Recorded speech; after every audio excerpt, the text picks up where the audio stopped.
बिस्मिल्लाहिर्रहमानिर्रहीम, अस्सलाम वालेकुम ऐं गुड मॉर्निंग। उम्मीद आहे त बिल्कुलु ठीकु ठाक हूंदो, ख़ैर ख़ैरियत सां हूंदो, मज़े में हूंदो। ऐं अॼु ख़ैर सां 31 डिसंबर ते अची पहुतासीं, जुमे जो बाबरकत ॾींहुं आहे। इन दुआ सां सुबुह जी शुरूआत कयूं त जेॾो तुंहिंजो नाम बाजब ओॾी मङा, वाह रीथ बेरी थोड़ी तूं छपर तो छा कुझाड़ो कहां तोखे मालूम सबकी। साल गुज़री विया, साल जा 365 ॾींहं गुज़री विया। अॼु 65 ॾींहुं आहे पर गुज़री वियो। इहो बि सम्झो त जहिड़ो ॾींहुं त भले शुरूआत आहे, पर उहे जेके असांजा प्लैनिंग्स आहिनि, जेके शयूं नज़र अचनि पियूं, पर ज़िंदगी गुज़री वई। साल गुज़री वियो, महीना, हफ़्ता, ॾींहं, कलाक, मिंट, सेकेंड सभु गुज़री विया। वरी सेकेंड, मिंट, कलाक, हफ़्ता, महीना, साल ईंदा, कंहिंजी ज़िंदगी में ईंदा का ख़बर न आहे। तीअं ज़िंदगी में हर अमल रहिजी था वञनि जेके असां कयूं था। छा कंदासीं इहो वरी असांजी नियत ते डिपेंड थो करे। ज़िंदगी में छा थींदो इहो वरी जेको लिखियलु आहे उन ते डिपेंड थो करे, जेको पंहिंजे हथ वस न आहे। पर सुठी उमेद, सुठो अमल करण जी नियत ऐं सुठनि माण्हुनि सां राब्ता, दोस्तियूं, ख़्याल, ख़्वाब, ॻाल्हियूं वंडण सां बि बरकत पवंदी आहे। असां ज़िंदगी में घणो कुझु सोचींदा आहियूं, पर थींदो उहो ई आहे जेको मुंहिंजे रब खे मंज़ूरु हूंदो आहे। सो दोस्तो, उमेद आहे त अॼोको ॾींहुं ॾाढो सुठो गुज़रंदो ऐं इंशा ताला ईंदड़ साल बि बहितरीनु हूंदो। उमेद ॾाढी ज़बरदस्त शइ आहे, जेकॾहिं जंहिंसां उमेद वाबस्ता कजे सुठियुनि शयुनि सां त सुठियूं शयूं अॻियां ईंदियूं आहिनि। पर चवंदा आहिनि त वरी घणी उमेद कंहिंखां, ख़ासि तौर ते रिश्तनि खां न सलाहिजे, छाकाणि त रिश्तनि मां अगरि उहा उमेद पूरी न थिए त पोइ घणी तकलीफ़ थींदी आहे। पर जेकॾहिं उमेद पंहिंजी रखिजे सुठे हुजण जी, सुठे पेश अचण जी, त चङाई ज़रूरु ईंदी। उतां न त ॿिए हंधा किथां फिरी ज़रूरु साम्हूं ईंदी आहे। अॼु ख़ैर सां जुमे जो ॾींहुं आहे, हफ़्ते जो आख़िरी ॾींहुं आहे असांजे हवाले सां। ऐं उन सां गॾोगॾु वरी छंछरु जी मोकल थींदी। अॼु 31 डिसंबर आहे, सुभाणे नए साल जो सिजु उभरंदो। अॼु आख़िरी सिजु लथो हिन साल जो, जेको तव्हां असां गॾिजी सॼी जेको बि इंसान ज़ात ठाहिया ॾींहं कलाक, उन हिसाब सां अॼोको साल 2021 पंहिंजो आख़िरी सिजु उभारे छॾियो आहे। इहो आख़िरी सिजु कुझु कलाकनि खां पोइ लही वेंदो। वरी पोइ सुभाणे नए सिज जूं तस्वीरूं हूंदियूं, ॻाल्हियूं हूंदियूं, हैप्पी न्यू ईयर जा मैसेजिस हूंदा, नए साल जूं दुआऊं हूंदियूं, जेको आम रवा जी ज़िंदगी में अची चुका आहिनि। उन ते वरी पोइ पाण पिया ॻाल्हाईंदा रहंदासीं। अॼु लाजो भाई कोन्हे को असां सां, असां मिस था कयूं लाजो भाई खे, ऐं ख़ुशि हुजे जिथे बि हुजे। उन सां गॾोगॾु अॼु असांजे हिन ख़ासि प्रोग्राम जे लाइ, अॼोके हिन प्रोग्राम लाइ असां सां ताउन कयो आहे नज़ीर कलूंजी ऑयल। ऐं हिन जो आहे त 100% ख़ालिस आहे। वारनि खे डिघो घाटो चमकदार ऐं ख़ुश्की ख़तमु करे मालिश करण सां जोड़नि ऐं वाई सूर लाइ बि मुफ़ीद आहे। मुख़्तलिफ़ बीमारियूं पीअण लॻाइण लाइ दुआ कयल दवा बि ऐं दवा बि। असां जॾहिं बि नज़ीर कलूंजी ऑयल जी ॻाल्हि थींदी आहे त असांखे हकीम नज़ीर अहमद शेख साहिबु ज़रूरु यादि ईंदा आहिनि।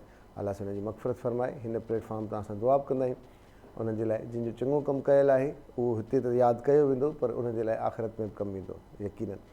उहो तमामु सुठो सोचींदा हुआ, सुठो लिखंदा हुआ, कालम लिखंदा हुआ, हिते प्रोग्राम कंदा हुआ। ऐं जॾहिं बि नज़ीर कलूंजी ऑयल खे ॾिसंदो आहियां, सच पुछो त असांखे पंहिंजो दोस्त साईं हाजी नज़ीर अहमद शेख साहिबु यादि ईंदा आहिनि। ऐं उन जूं ॻाल्हियूं, उनजो अंदाज़ बयानु, उनजो लिखणु, उनजा गुफ़्ता हमेशह यादि रहंदा। तमामु बहितरीनु इंसानु, अलाह साईं उनखे करवट करवट जनत में जॻह ॾे बहितरीनु। ऐं इहे उन्हनि जी जेका कयल महिनत आहे उहा तव्हां असांजे अखियुनि जे साम्हूं आहे। दोस्तो, ज़िंदगी आहे, ज़िंदगी में साल गुज़रंदा, रिश्ता वेंदा, नवां रिश्ता ईंदा, नयूं सोचूं लड़ंदियूं ज़हन में। छा करिणो आहे, छा कजे, इहो इंसान जी उणतुण में शामिलु हूंदो आहे। ॻणती हूंदी आहे त हाणे छा कजे, हीउ साल बि वियो, ईंदड़ साल असां हीअ रेज़ोल्यूशन पास कंदासीं, हीअ कंदासीं। पर जेको साल गुज़री थो वञे उहो छा ॾेई थो वञे, ऐं जेको साल ईंदो उन मां उमेद छा था रखूं, उनजी तयारी कीअं आहे। इन ते वधीक ॻाल्हि ॿोल थींदी आहे। अॼु असांजा तमामु सुठा उस्ताद, असांजो भाउ, असांजो मोहसिन, तमामु शाहूकार पंहिंजे वक़ूफ़ में, तमामु शाहूकार पंहिंजे अंदाज़े बयान में, तमामु शाहूकार पंहिंजे लिखणनि में, ॻाल्हाइण में, लफ़्ज़नि में, वोकेबलरी में, पंहिंजी नियाज़ निवड़त में, ऐं उनजी सुठाईअ में, अहसासु करण में, ऐं जेको अहसासु हू आवाज़नि मां, अंदाज़नि मां महसूसु कंदा आहिनि। ऐं उन्हनि जे महसूसु कयल अंदाज़नि खे जॾहिं हू बयानु कंदा आहिनि ऐं जॾहिं इनसाइड आउट कंदा आहिनि, जेकॾहिं तव्हां अंदरि सां नथा ॻाल्हाए, अंदरि जी ॻाल्हि ॿाहिरि कीअं कजे, त अॼु असां सां गॾु हीअं टेलीफोन लाइन ते मौजूदु आहिनि अदा डॉक्टर महमूद मुग़ल भाउ। अलाह साईं उनखे वरी हयाती ॾिए। अस्सलाम वालेकुम, गुड मॉर्निंग अदा, नियाज़ क़बूल पवे। हेलो, स्पीकर शायदि हितां बंदि आहे, अलाए छा। हेलो, हेलो, अस्सलाम वालेकुम अदा। सलाम सजाद, आवाज़ अचे पियो मुंहिंजो? बिल्कुलु आवाज़ अचे थो अदा। तव्हां कीअं आहियो? ठीकु आहियो? अल्लाह जो करम, सुबुह बख़ैर। ऐं पहिरीं ॻाल्हि इहा आहे त मां वॾो भाउ आहियां तुंहिंजो, बसि ॻाल्हि ख़तमु। ऐं वक़ूफ़ मौला जी महिरबानी आहे, तव्हांजी इनायत आहे, अॼु सम्झो था।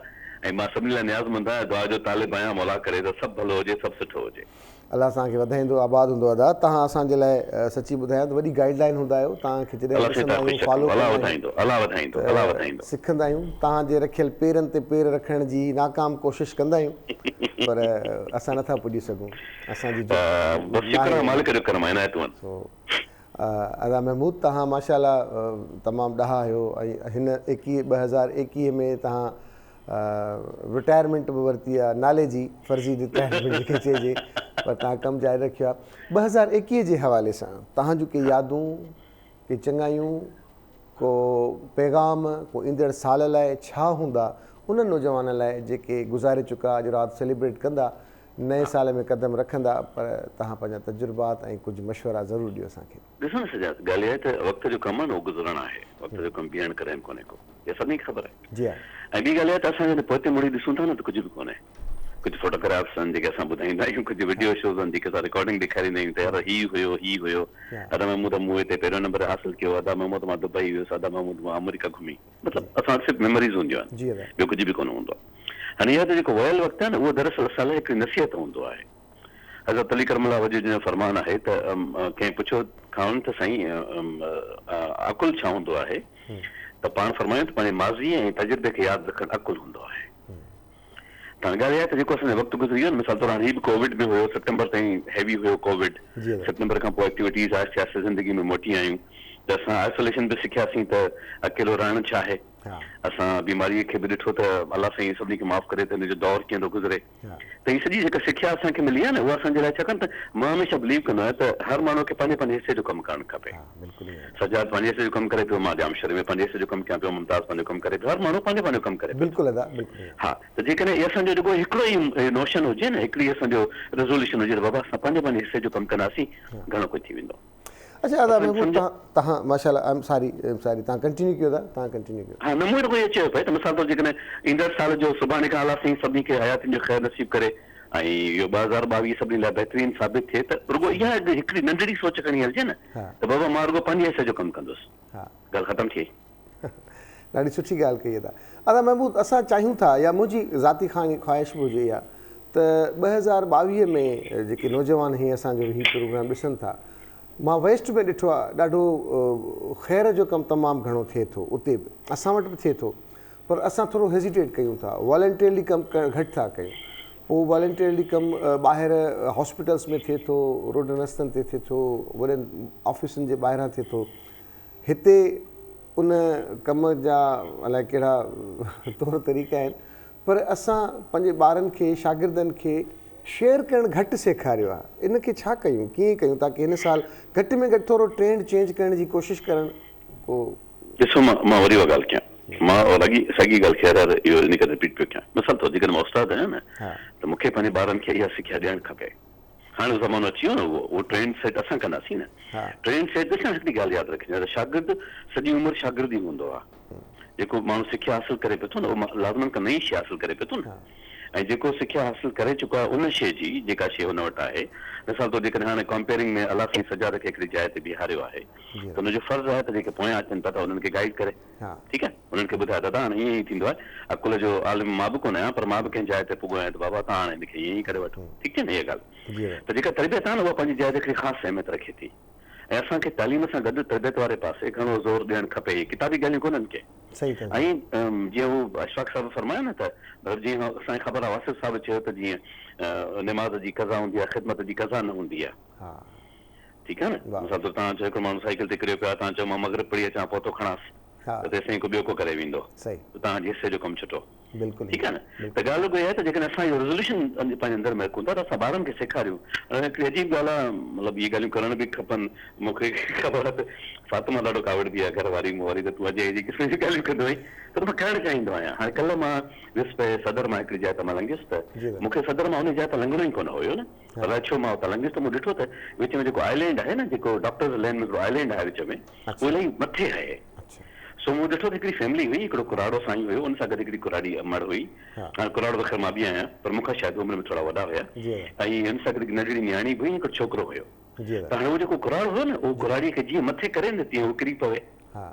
माना मूं नोट कयो त किरी पवे पई पंहिंजे वज़न जे करे न, उहा आइलैंड ते पंहिंजी ॿी टंग न पई रखी सघे।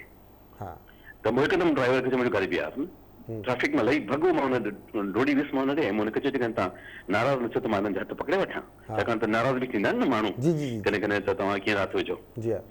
त हुन चयो त हाणे हू मजबूर हो न, हुन ॾिठो त हाणे हालति ॿिए पासे त हुनखे वञिणो आहे, त मूं हिकदमि हुन आईअ खे हथु विझी ऐं नियाज़मंदीअ सां बाजीअ सां मुंहिंजी कोशिशि कई त उहो थोरो अचे आराम सां, उहो रोड टपी ॿिए पासे वञनि, त उहो ॿिए पासे हलिया विया।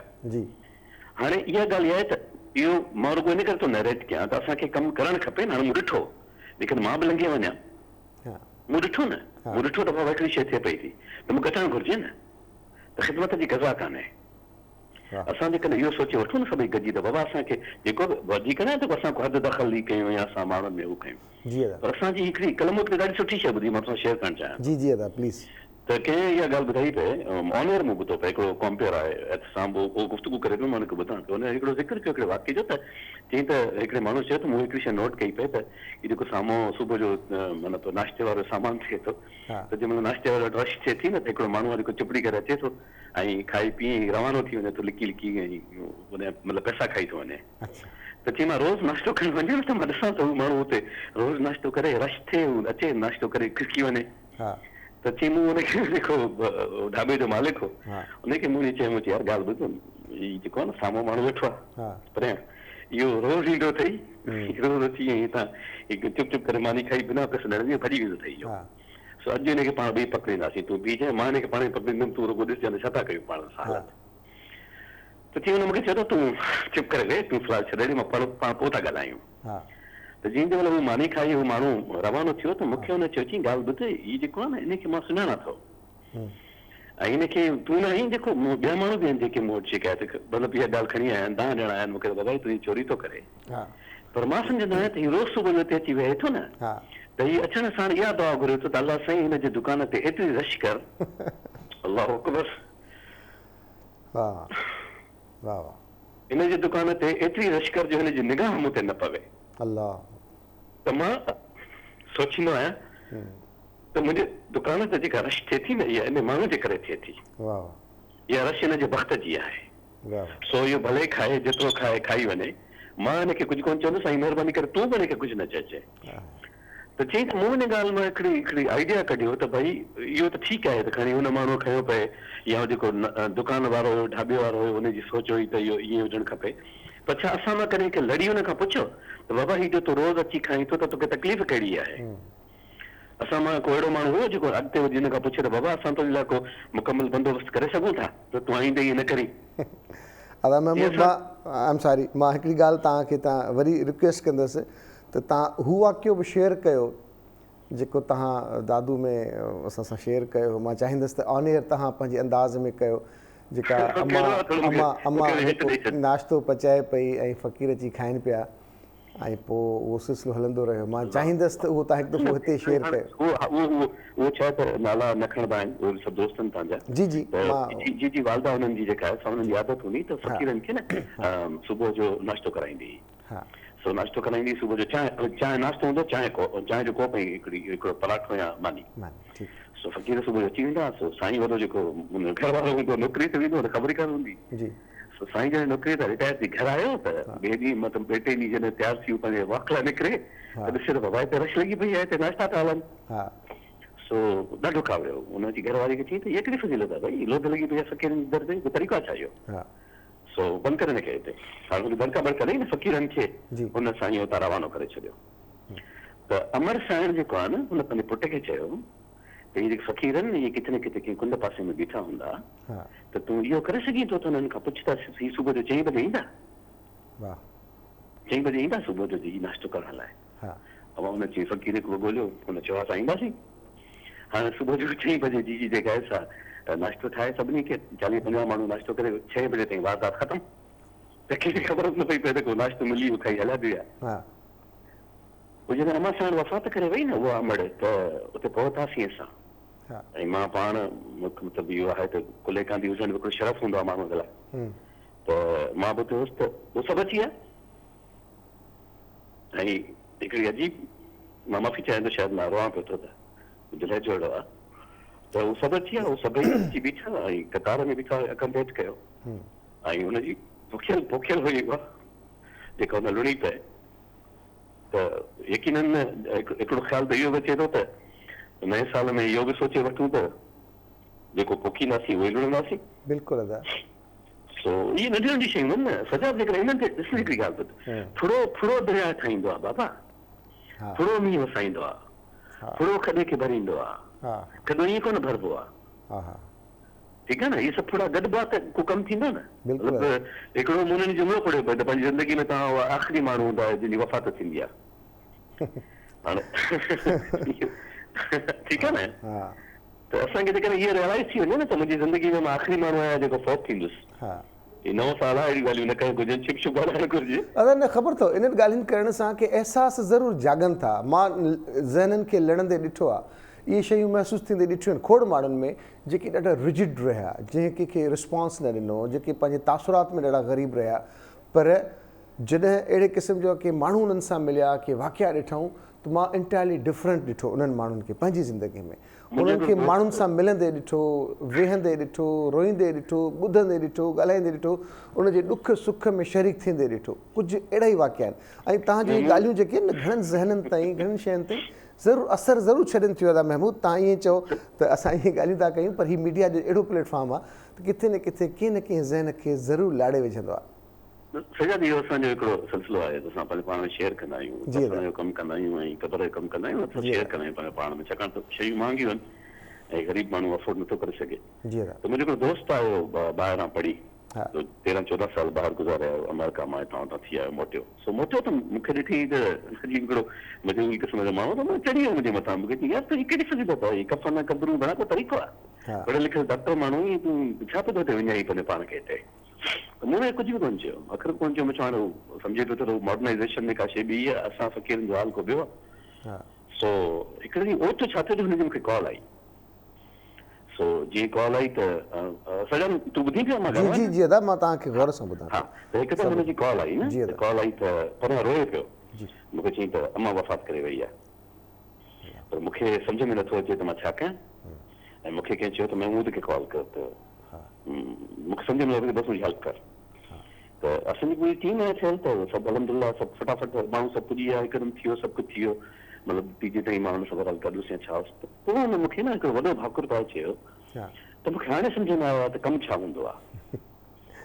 ऐं पोइ त मतिलबु मूंखे जीअं चयो पिए न त मतिलबु मूं तोखे यादि आहे तोखे मूं बबल में ईअं चयो त तूं कहिड़ो बेवकूफ़ क़िस्म जो कमु करी पियो पर यार हीउ अकुल जो कमु त इहो आहे अकुल जी कम जी ॻाल्हि कान्हे का ॻाल्हि आहे त असांखे कम जी सम्झ अचे न त असांखे कहिड़नि पैरामीटर्स में कहिड़ो कमु करिणो आहे सो जेकॾहिं नौजवान नस्ल थोरो थोरो सिखिया वठे थोरो थोरो पेशेंट थिए हाणे अॼु हर माण्हू जेको आहे न इंटॉलरेंस में अची वियो आहे हर माण्हू तकड़ में अची वियो आहे हर माण्हू माना पाण चाहे थो त मां हिकदमि सभु कुझु करे वठां हीअ सजाद नालो मां बार बार खणां थो ममताज़ नालो मां बार बार खणां थो इहे हिकिड़े ॾींहं में कोन ठहिया आहिनि साल लॻा आहिनि हिन सीट ते वेहण लाइ या साल कशीद कबो आहे न जीअं मतिलबु शरबत कशीद थींदो आहे गुलनि मां अर्क निकिरंदो आहे त तकड़ में कोन निकिरंदो आहे तव्हांखे गुल ॻोल्हणो पवंदो आहे हर गुल अतल कोन निकिरंदो आहे न माखी जी मूंखे हर गुल ते कोन वेहंदी आहे बिल्कुलु जेकॾहिं असां थोरो थोरो रेज़ोल्यूट कयूं ऐं पंहिंजे ॿारनि ऐं ॿी हिकिड़ी ॻाल्हि तव्हांजो इलाही वक़्तु वरितो आहे न न असां एक्चुअली मां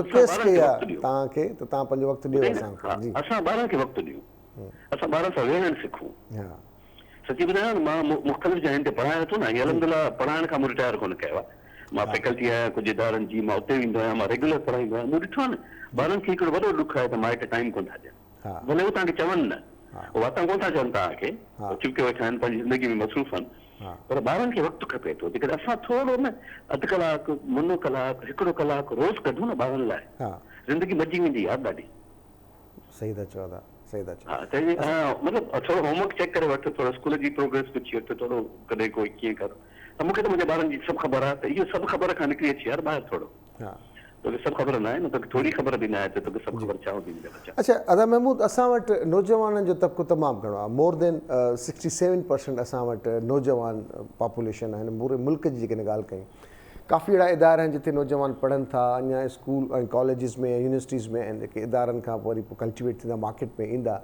उन्हनि जे लाइ असां वटि का बि काउंसलिंग न आहे, उन्हनि जे लाइ को बि दॻु ॾिसण वारो कोन्हे को। या त उहो पंहिंजे मोबाइल मां या कुझु ग्रुप्स मां हल्को फुल्को ठाहिनि था, पर जेकॾहिं उहा काउंसलिंग थिए बि थी त उनखे सिर्फ़ु ऐं सिर्फ़ु कमाइणु सेखारियो थो वञे, या किथे न किथे उनखे पंहिंजी ज़िंदगी में उहा तकड़ ऐं हबड़ दबड़ सेखारी थी वञे, या इहो थो वञे। असां वटि उनखे सुठो बहितर सोचींदड़ लोचींदड़ ऐं जेका ही उहो रस्तो आहे जेको थोरो सादो आहे, थोरो उन पासे न केरु थोरो बि केरु लड़े थो त उनखे ॿिया मिसाल इहो था ॾियनि, वाह वॾो सादो माण्हू, तूं छॾे हिननि कमनि खे, तूं वठि पंहिंजी ज़िंदगी खे ॾिस, पाण ठीकु थी ॿियनि खे छॾे ॾे तूं। असां वटि इहे सलाहूं पियूं मिलंदियूं आहिनि उन्हनि नौजवाननि खे। तव्हां वटि छा आइडियाज़ आहिनि उन्हनि नौजवाननि जे 2022 में? ॻाल्हि आहे त किरदार साज़ी जेका आहे न, हा, उहा तमामु अहम आहे। हा, ठीकु आहे, किरदार साज़ी जेके कैरेक्टर आहे न, ॾिसो न असांजा जेके सॉरी टू से दीस वर्ड्स, असांजा जेके घणो तबिको वॾनि जो जेको हूंदो न, उहो किताबी इल्मु पढ़ियल कोन हूंदो। हा, ठीकु आहे न, किताबी इल्मु थो चवां मां, पर किरदार हुया हुननि जा। सही, मतिलबु तव्हां हुननि जा कैरेक्टर ॾिसो न त तव्हां हैरत अंगेज़ तव्हांखे कैरेक्टर नज़र ईंदो त यार ही रिवायत, रस्म, उथणु वेहणु, मिलणु मिलाइणु, अदब आदाब, तहज़ीब तमीज़ हुननि में केतिरी हूंदी हुई। बिल्कुलु ठीकु आहे न, जेका असांजे माफ़ु कजो PhD स्कॉलर्स में या MPhil लॉयर्स में कोन्हे का, उहे बि किथे न किथे अची का न का शइ करे था वठनि न। बिल्कुलु ठीकु आहे न, त ॻाल्हि रुॻो इहा आहे त जेका तहज़ीब तमीज़ आहे न, उहा अलॻि शइ आहे, किरदार साज़ी अलॻि शइ आहे। उहा सभु घणो करे जेका आहे न, सीना बसीना मुंतक़िल थींदी आहे ऐं कैरेक्टराइज़ेशन मां थींदी आहे।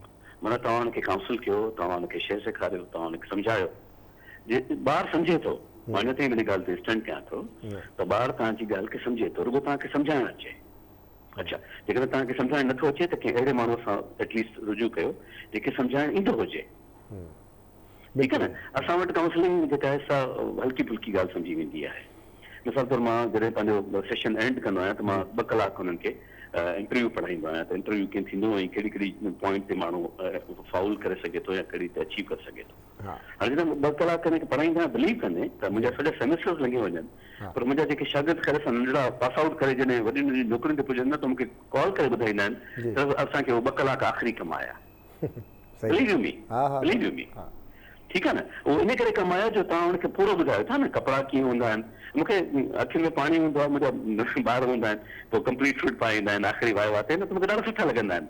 पोइ मां केतिरा मूंखे कन में ॿुधाईंदा आहिनि, सही टाए फलाणे जी आहे, कोट फलाणे जो आहे, अरे का यार हले थो करे, इनशाला तूं पंहिंजो सूट वठंदे। ऐं हाणे केतिरा ॿार मूंखे पोइ टेक्स्ट करे तस्वीर मोकिलींदा आहिनि, सर अॼु मूं पंहिंजो पहिरियों सूट वरितो आहे, त वाला तोखे मुबारक कंदो।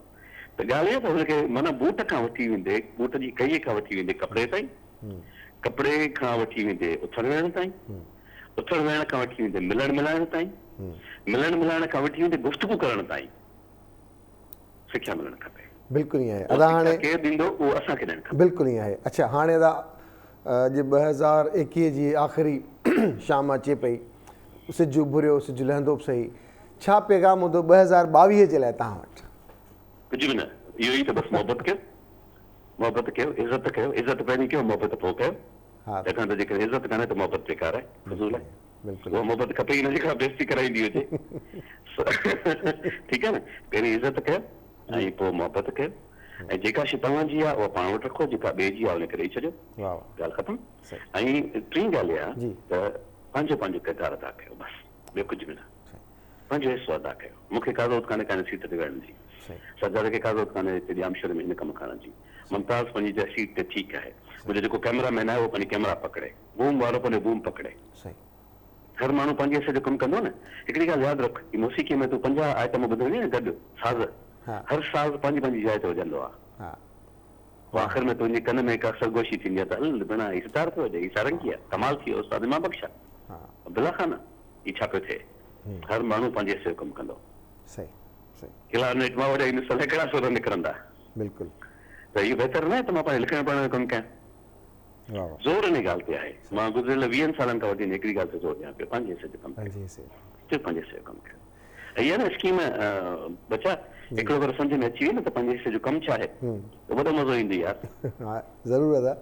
वरी महिरबानी अदा महमूद, अल्लाह से तव्हांखे हयात मां सॼा या दुआ कंदुसि मालिक तव्हांखे इज़तूं ॾे आमीन अदा। ऐं इज़तुनि में दवाम हुजे, बरक़रार हुजे, इफ़्तिख़ार हुजे तव्हांजो, ऐं तव्हांजो इक़बाल मथां हुजे, ऐं सभु जेके बि ॿुधनि पिया था मालिक उन्हनि जे घरनि में रंग हुजनि, ख़ुशबू हुजनि, आसूदगी हुजे, बीमारियुनि खां बचियल हुजनि, आमीन मोहताजियुनि खां बचियल हुजनि, दामे दर में कर में सुख में मालिक उन्हनि ते मथां महिरबानी हुजे आमीन ऐं अलाह करे त ईंदड़ साल छा ईंदड़ सॼो वक़्तु हा उन लाइ बहितरीन खां बहितरीन हुजे। आमीन ऐं मां बेहद शुक्रगुज़ार त तो ऐं तुंहिंजी सॼी टीम मुमताज़ वारा तव्हां सभिनी मूंखे इन लाइक़ु सम्झो त मां तव्हां सां एतिरो वक़्तु वठां ऐं तव्हां सां एतिरी कुझु दादा हमेशह तव्हां ॾेई वेंदा आहियो, तव्हां ॼण सिखियो आहे, तव्हां ॼण सिखियो आहे, वॾी महिरबानी अलाह आबाद कंदो तव्हांखे, ख़ुशि हूंदो।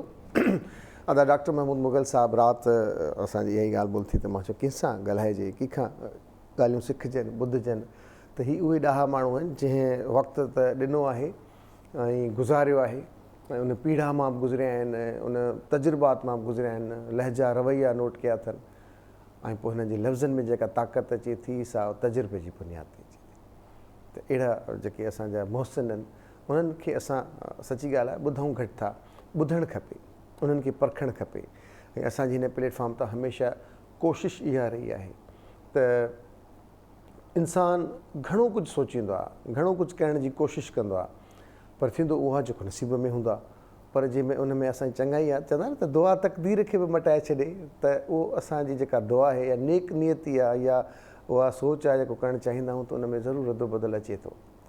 मुश्किलातुनि खे आसान थींदे बि ॾिठो आहे उन्हनि माण्हुनि लाइ जेके घुरनि था अलाह साईं खां, बाबरकत ज़ात खां, ऐं कंहिंखे रंज नथा ॾियनि, कंहिंखे तकलीफ़ नथा ॾियनि। अदा जी ॻाल्हि सां मां 2000% मुतफ़िक़ आहियां त असां पंहिंजे हिसे जो कमु कयूं, जेका ड्यूटी आहे असां मुंझंदा उते आहियूं जिथे असां ॿियनि जे कमनि में मुदाख़लत कंदा आहियूं। मुदाख़लत में ऐं मदद में फ़र्क़ु थिए थो न। असां जेकॾहिं उन्हनि जे कम में मदद करण जहिड़ा आहियूं, करे सघूं त पोइ मदद कजे, मुदाख़लत न कजे। फ़र्क़ु हूंदो आहे मदद में ऐं मुदाख़लत में।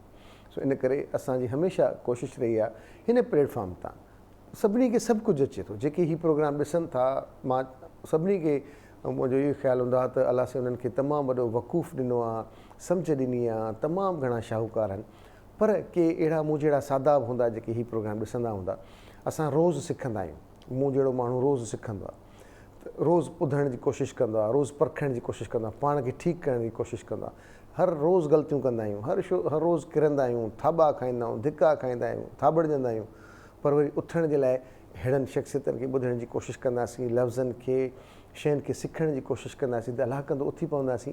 त आउं उन लाइ हीउ प्रोग्राम करण जी कोशिशि कंदो आहियां, ॻाल्हाइण जी कोशिशि कंदो आहियां जेके मूं जहिड़ा सादा आहिनि, जेके रोज़ु सम्झणु चाहींदा आहिनि।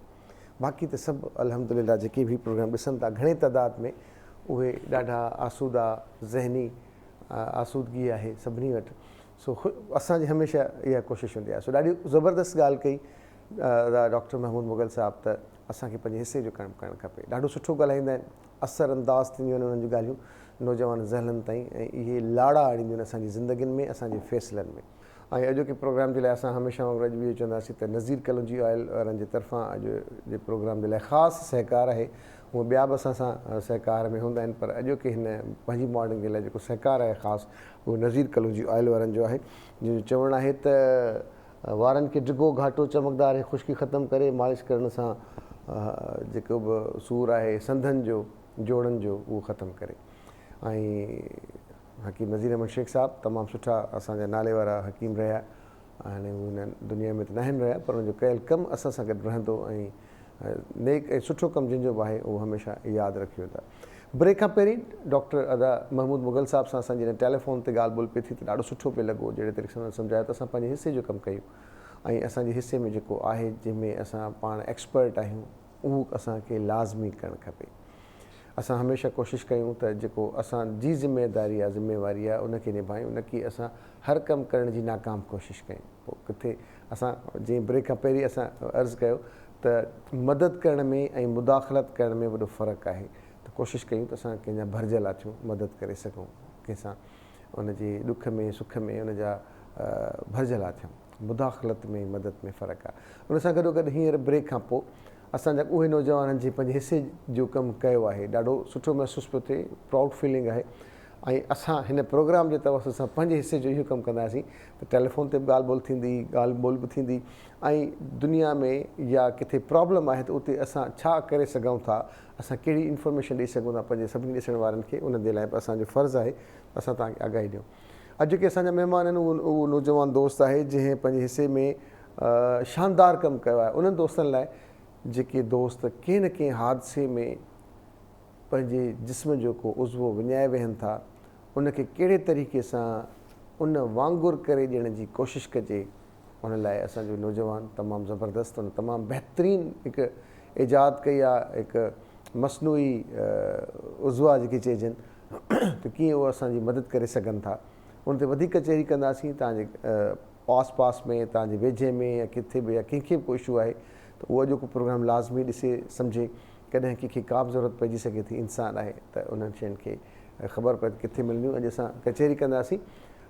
असांजो मोज़िज़ महिमान आहे अनस कुरैशी। अस्सलाम वालेकुम, गुड मॉर्निंग अनस, तव्हां ठीकु आहियो? खैर सां, बिल्कुलु ख़ुशि हुजो। ऐं तव्हां सां गॾु आहे मुआज़ ज़ाहिद। कैसे हैं आप मुआज़ भाई? तबियत ठीक है आपकी? आप ऐसे कर सकते हैं? हाँ, ऐसे कर सकते हैं। तव्हां यकीन फ्रेम में ॾिठो हूंदो त मुआज़ जो ई जेको हथु आहे हितां ॿांह इन जी डिस्कनेक्ट थी करंट लॻण सां, पर उनखे पंहिंजी हिमत सां कमु कयो ऐं जुस्तजू सां, ऐं हाणे हू प्रॉपर तरीक़े सां कमु करे पियो हुन पंहिंजी ॿी ॿांह सां बि। इन ते वधीक कचहरी कंदासीं। पहिरियां इहो आइडिया त मसनूई इहे उज़वा कीअं ठाहिजनि, छो ठाहिजनि, असां कचहरी कंदासीं अनस सां। अनस, तव्हांखे भली कार चओ था। अनस, हीउ आइडिया तव्हां किथां आयो ऐं छो आयो? सो बेसिकली मां ऐं मुंहिंजो दोस्त आहे अवेस कुरैशी, असां ॿई स्टार्ट कयो as a product designing company like 6 years अगो। पोइ असां वटि हिकिड़ो छोकिरो आयो नंढो, हुनजो हथु बाय बर्थ न हुयो। त हुनजी जेकी फैमिली हुई असांखे चई तव्हां माना रोबोटिक्स इंजीनियर्स आहियो ऐं तव्हां प्रोडक्ट डेवलपमेंट कंदा आहियो, त छो न तव्हां मुंहिंजे ॿार लाइ को अहिड़ी शइ ठाहियो जेको यूज़ करे सघे। पोइ असां हिकिड़ो prosthetic arm, basic prosthetic arm जेको डमी प्रोस्थेटिक हुयो, उहा ठातो। पर हुन खां पोइ असां वटि घणी कॉलूं माना स्टार्ट थी वियूं। त पोइ असां चयूं यार इहो जेकी शइ आहे न, हिन जी माना दुनिया में ई पाकिस्तान में प्रॉब्लम घणी अथव। त पोइ असां हिनखे हिकिड़ो कंपनी ठाहे करे बायनेस जे नाले सां पोइ हाणे असां हिनखे ऑफिशियली स्टार्ट करे छॾियो ऐं इट्स मोर देन 6 years असां हिन ते कमु कयूं पिया ऐं हाणे 100 खां मथे माण्हू आहिनि जेका हिनखे यूज़ कनि पिया पाकिस्तान में। तव्हां सिर्फ़ु ॿांह ठाहियो था, हथु ठाहियो था, या टंग पेर? जेका टंगूं आहिनि उहा असांखे लॉन्च करणियूं आहिनि इनशाला बाय मार्च असां लॉन्च कंदासूं। पर फ़िलहालु असांजो जेको मेन मोटिव हुयो उहा हथु हुयो। हथु, अच्छा। हा, हाणे ईंदासीं। पहिरियां मां चाहींदुसि त हथु ॾिसूं, पोइ हुन ते ॻाल्हायूं, या पहिरियां ॻाल्हायूं पोइ तव्हांखे ॾेखारियूं? छा चवंदो? पहले हम बात करें आपके वाक़े की कि क्यों आपने अपना हाथ खोया, या पहले ये दिखा के फिर बात करें? आप बताएंगे मुआज़। तो पहले हम लोग मेरे वाक़े की बात करते हैं ताकि उसके हियरार्की बन जाएगी कि पता लग जाएगा कि यहाँ तक मैं कैसे पहुँचा। हाँ, एग्जैक्टली। तो हुआ ऐसे था कि आज से तकरीबन 1.5-2 साल पहले मुझे करंट लगा था, जिसकी वजह से मुझे अपना हाथ कटवाना पड़ा था। हुआ ये रहा था कि लाइक वो पॉइजन बन गया था हाथ के अंदर करंट लगने की वजह से। तो वो करंट आपको कहाँ से लगा? हाई टेंशन वायर से लगा था मुझे, 11,000 वॉट से। मैं 11,000 जी। कम लोग ही बच पाते हैं इसमें से। अल्लाह का लाख लाख शुक्र है कि एक ही चीज़ गई। हाँ। क्योंकि उस वक्त भी जब करंट लगा, जब एम्पुटेशन जब डॉक्टर्स ने मुझे अनाउंस किया कि हमें ये हाथ काटना पड़ेगा, तो उसमें भी यही था कि चलो एक चीज़ जा रही है, 3 बच भी गई हैं। क्योंकि जब मुझे करंट लगा था उस टाइम पे जो मेरे साथ मेरे वहाँ पे दोस्त डॉक्टर भी थे, उन्होंने तो डिक्लेयर कर दिया था डेड मुझे। अच्छा। उन्होंने मुझे एज अ बॉडी कह दिया था, क्योंकि डॉक्टर्स की लैंग्वेज में आपकी जब डेथ हो जाए तो आपको बॉडी कहते हैं, आपके नाम से नहीं बुलाते। तो उस वक्त सेंसेस थी, आवाज़ आई थी, नज़र आया था, बोला हिला नहीं जा रहा था। अच्छा। तो वो मोमेंट भी मैंने देखा था। तो उसके बाद फिर यही था कि एक चीज़ गई है, 3 बच गई हैं, इसका भी कोई ना कोई हल होगा दुनिया में। हाँ। तो पूरी दुनिया को देखना स्टार्ट किया। देखते देखते पता चला कि ऐसा ऐसा कि भाई पाकिस्तान में ही सोल्यूशन अवेलेबल है, क्योंकि मेरा ताल्लुक लाहौर से था जी। तो लाहौर में मुझे कराची में अनस भाई और वैस भाई का मुझे रेफरेंस मिला। हाँ। मैं ऑल द वे लाहौर से इनके पास आके मैंने आमलक वाक़े में वापस गया लाहौर। हाँ। तो अपनी लाइफ को मैंने दोबारा जीना स्टार्ट किया प्रॉपरली। ठीक है। तो लोगों का एक जो नज़रिया था, बेसिक जो चीज़ है वो था नज़रिया बदलना। अब जो हाथ था मेरा, वो मेरा कटा था यहाँ तक। हाँ। ठीक है। अब यहाँ से फिर ये मैंने जब इन्होंने मुझे आर्म प्रोवाइड किया, ठीक है, बड़ा ही इजीली इस्तेमाल करने के लिए, यानी कि हर काम कर सकता हूँ मैं इससे। अच्छा, इसको आप ऐसे? बिल्कुल। और इसमें कितनी पकड़ है, इसमें ठीक ठाक है? इसकी पकड़ इस तरीके से है कि मैं इसे ड्राइव भी कर रहा हूँ अल्हम्दुलिल्लाह। अच्छा, मैं पानी वगैरह पी सकता हूँ। दिखाए ये लाइक अगर मैं इस वाटर को यहाँ पे ये रख भी सकता हूँ, ठीक है। और ये मैंने दोबारा अपने दिमाग से करते हैं आप? जी जी जी सारा लाइक बड़े आराम से पानी पी भी सकता हूँ मैं, इससे तो कोई इशू नहीं है सारा। थोड़ा पी के दिखाएं। वो पानी भी निकल जाएगा वरना बाहर क्योंकि एकदम से ढक्कन खोलूंगा पानी निकल जाएगा, क्योंकि इसकी मजबूत है पकड़। सही, ठीक है। बॉटल्स की जो लाइक वो कह लें कि जो थोड़ा सा प्लास्टिक है वो दब जाता है ज़्यादा सही, ठीक है। लेकिन ड्राइव करना, बाइक चला रहे हैं लोग बहुत सारे, ठीक है। अच्छा। तो उसके बाद जो है फिर यही कि लोगों का नज़रिया बदले कि भाई हमारे जैसे जो लोग हैं जिनके हाथ से हादसा हो जाता है या बाइक पर जिनके हाथ नहीं होते, हाँ। तो ये नहीं कि ज़िंदगी ख़त्म हो जाती है। सही। पाकिस्तान में ही हल अवेलेबल है, दुनिया में क्या अल्हम्दुलिल्लाह पाकिस्तान इस काबिल है कि हम लोग यहाँ पे जो है लोग माशाल्लाह इसके ऊपर वर्किंग कर रहे हैं। अच्छा, ये आपके साथ कनेक्टेड है हिन सां तव्हां इहो असांखे ज़रूरु ॿुधायो अनस त हीअ जेका तव्हां दिमाग़ सां कनेक्ट कयो आहे हिन खे, त हीअ जेके सिग्नल दिमाग़ ॾिए थो उहो ई करे थो, जीअं असां नॉर्मल हथ सां कयूं था, ॿिए हथ सां करे थो मुआज़, तीअं हुन सां बि करे थो गाइड। त इन में तव्हांजा कहिड़ा गैजेट इन्वॉल्व आहिनि हिन में? हिन जो बेसिकली जेको अंदरि जेको सिस्टम लॻल आहे या जेको हिन जो डिज़ाइन आहे इहो असां वटि ई थियो आहे ऐं हिन में सेंसर जेका आहिनि उहा अंदरि इंटीग्रेटेड आहिनि। पोइ हाणे जीअं इहो कोशिशि कंदो पंहिंजो हथु बंदि करण जी, त पोइ जेका सिग्नल्स आहिनि उहा ट्रांसमिट थींदा सेंसर जे थ्रू ऐं अॻिते वेंदा असांजे कंट्रोलर ते। पोइ उहा हुनखे जज कंदो कि जेको सिग्नल आयो आहे कहिड़ो आयो आहे, पोइ हुन हिसाब सां हुनखे कंट्रोल कंदो। माना इहो जेको माइक्रो सेकेंड में जेको कमु थिए थो, हिन जो सॼो प्रोसेस इहो आहे। अमेज़िंग, तव्हां वॾी ॻाल्हि ॿुधाए छॾी। पाकिस्तान में अहिड़ा नौजवान असां वटि मौजूदु आहिनि जेके एॾो ज़बरदस्त कमु कनि था। ऐं मूंखे अनस ॿुधायो त हीउ जेको असां कमु कयूं था इहो पूरे साउथ एशिया में ॿियो किथे नथो थिए, असां वटि थिए थो। ऐं सिर्फ़ु इन करे त हे पढ़िया पिए त उन्हनि जो जेको पंहिंजे हिसे जो कमु, डॉक्टर महमूद मुग़ल साहब वारी ॻाल्हि, त पंहिंजे हिसे जो कमु करण जी हिननि जेका कोशिशि कई उन में हिननि खे कामयाबी बि मिली।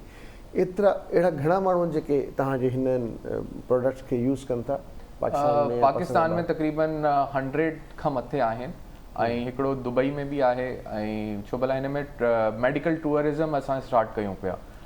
छो भला इहो फ़िलहालु असां कराची में ई असांजी कंपनी एग्ज़िस्ट कंदी आहे, त पोइ माण्हू जेका आहिनि उहे सॼे मुल्क मां हिते असां वटि ईंदा आहिनि। ऐं इवन छो भला हिन जो जेको सोल्यूशन आहे उहा UAE या गल्फ में बि न आहे, त माण्हुनि खे यूरोप या USA वञिणो पवंदो आहे, विच इज़ वेरी एक्सपेंसिव। माना अगरि तव्हां हिन जी कॉस्ट कंपेयर कयो USA खां, त इहो $10,000 मां स्टार्ट थिए थो, यानी कि पाकिस्तानी को 18 लाख रुपीज़। ऐं इहो असां पाकिस्तान में तक़रीबन 3.5 लाख में ॾियूं था, त माना 10 टाइम्स डिफरेंस आहे कॉस्ट में बि। ऐं पोइ हुन जा जेका आर्म्स आहिनि हुननि जी वारंटी ऐं सर्विस सपोर्ट बि लाज़मी ॻाल्हि आहे तव्हांखे खपे। त इहो जेकी असांजी प्रोडक्ट आहे हिन में असां हर शइ ॾींदा आहियूं, वारंटी, सर्विस, सपोर्ट। ऐं हिन में जेकी बहितरीनु ॻाल्हि आहे उहा इहा अथव, माना माण्हू हिन सां पाकिस्तान में ट्रैक्टर बि हलाइनि था, मोटरसाइकिलियूं बि हलाइनि था ऐं पंहिंजा डेली रूटीन जा जेका कम आहिनि, इहो मॉस पाण गिटार बि माना वॼाए थो हिन सां। माना इट्स अचीवमेंट जेको माण्हू आहिनि उहा वापसि पंहिंजी ज़िंदगी में अची विया आहिनि। नो डाउट, सची ॻाल्हि आहे, इहा सिर्फ़ु वॾी न आहे, तमामु वॾी अचीवमेंट आहे। ऐं उन्हनि माण्हुनि जे लाइ जेके मतिलबु ऑल ऑफ सडन जंहिंजी ज़िंदगी में एतिरी वॾी चेंज अचे ऐं उनखे वरी तव्हां ऑप्शन में ॾियो। 2020 में ये आपके साथ हुआ मुआज़, आपने तो कहा अब क्या होगा, कुछ ऐसी चीज़ जहन में आई होगी आपके कि अब वो नेचुरल, अब तो ये तो चला गया, लेकिन आपने जो पॉजिटिव चीज़ मुझे बताई कि आपने कहा कि चलें एक गई 3 तो बच गई। तो ये कितनी बड़ी मोटिवेशन है उन तमाम लोगों के लिए जो बस ख़त्म हो जाते हैं, अब मैं क्या करूं, बस अब मेरी ज़िंदगी ख़त्म हो गई है। देखें एक चीज़ जो थी ना, जब मुझे करंट लगा था, हाँ, तो तब एक मेरे मुंह से नहीं कह लें कि वो इस तरीके से बात निकली थी, क्योंकि जब हाथ मेरा डेड हुआ था तो नर्स ना आके चेक करती थी, आके सेंसेस देने की कोशिश करती थी सुई से, या फिर क्या कहते हैं ऑक्सीजन लेवल के जो मीटर होते हैं उससे चेक करते थे, ऑक्सीमीटर से। तो पेन नहीं था हाथ में। वो मेरे से बार बार पूछते थे कि दर्द हो रहा है हाथ में, दर्द हो रहा है हाथ में। मैं कहता था कि नहीं, ठीक है। तो 2-3 दफ़ा ऐसे हुआ, तो वो जब 5वीं-6ठी दफ़ा हुआ तो मैंने नर्स से पूछ ही लिया, मैंने कहा इसका मतलब दर्द भी रहमत है, कि अगर दर्द होता तो हाथ बच सकता था। क्या बात, ठीक है, क्या बात। तो वहाँ से एक चीज़ समझ में आई कि भाई जब तक सांस चल रही है, दर्द और ये तकलीफ़ें साथ साथ ही हैं, मुश्किलात साथ साथ ही हैं, ठीक है, हमें उनके साथ जो है वो लड़ के सब्र करके शुक्र करके ही आगे चलना है, तो ही ज़िंदगी गुजारनी आसान होगी। सिर्फ ये नहीं कि हाथ नहीं रहा तो लाइक और भी बहुत सारी ज़िंदगी में सब मुश्किलें आती हैं, ठीक है। सिर्फ यही कि थोड़ा सब्र और शुक्र, और यही कि उन चीज़ों को ना देखें जो चीज़ें नहीं हैं आपके पास, उन चीज़ों को देखें जो आपके पास मौजूद है। काउंट योर ब्लेसिंग्स, ठीक है, नॉट योर प्रॉब्लम्स, ठीक है। जब प्रॉब्लम पे फोकस करेंगे तो प्रॉब्लम बड़ा होगा, जब सोल्यूशन पे फोकस करेंगे तो सोल्यूशन ज़रूर मिलेगा। मुझे भी अल्हम्दुलिल्लाह मिल गया और अल्लाह का लाख लाख शुक्र है, यहाँ पे आके बानिस की टीम का पार्ट भी, अल्लाह का लाख लाख शुक्र है। तो ये 2020 में हुआ आपके बिल्कुल साथ।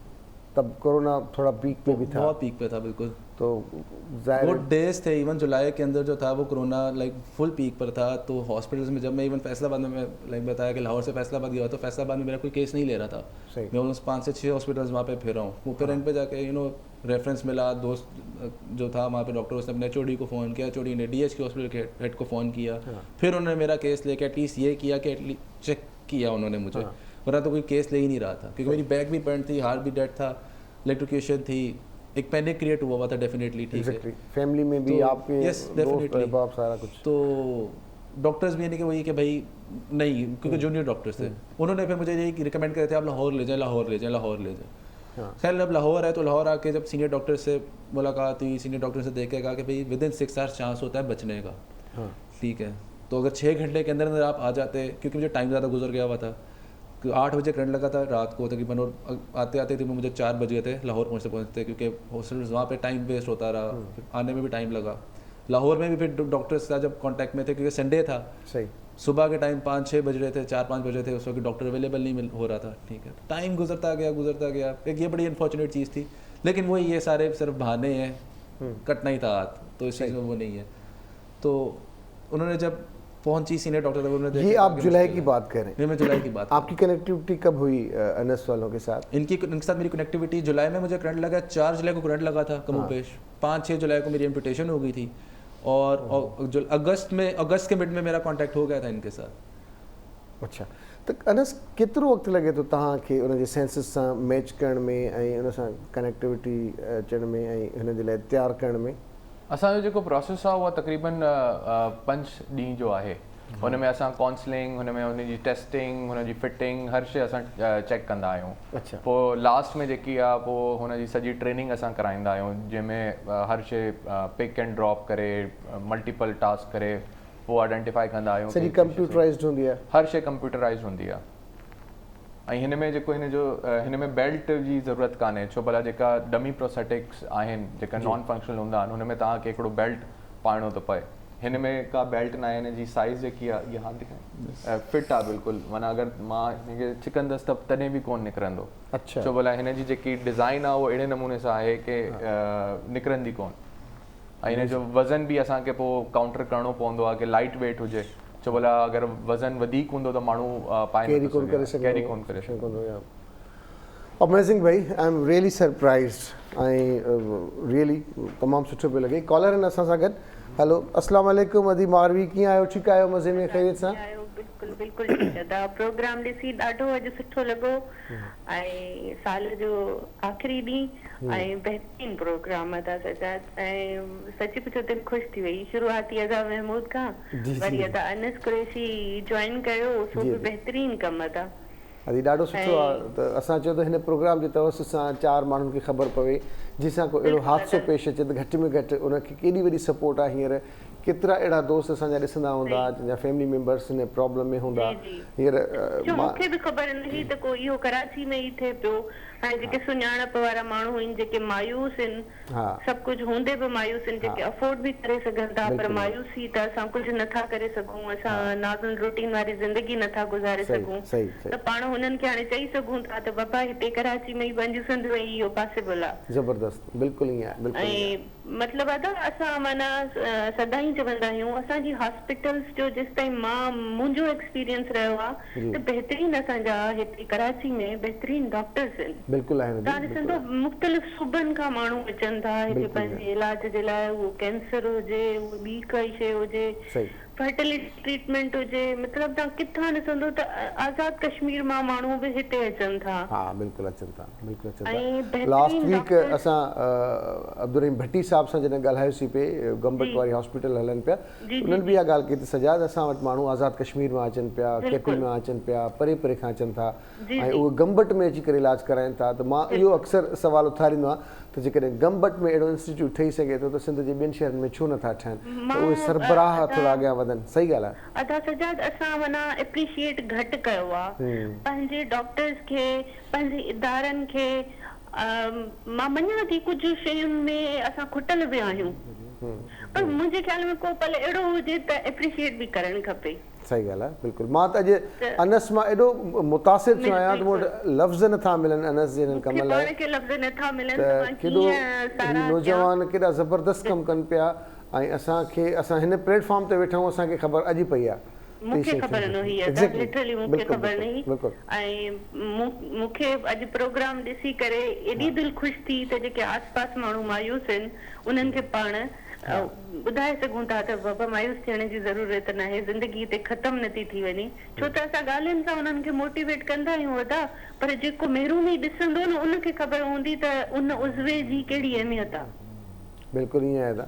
असां केतिरो बि हुननि खे ज़िंदगी जी तरफ़ वापसि आणियूं न, पर उहो जेको ख़्याल हुननि जे ज़हननि में रहे थो, शायदि कोई कंहिंजा लफ़्ज़ उहो पूरा नथा करे सघनि। मुठाजी छा हूंदी आहे।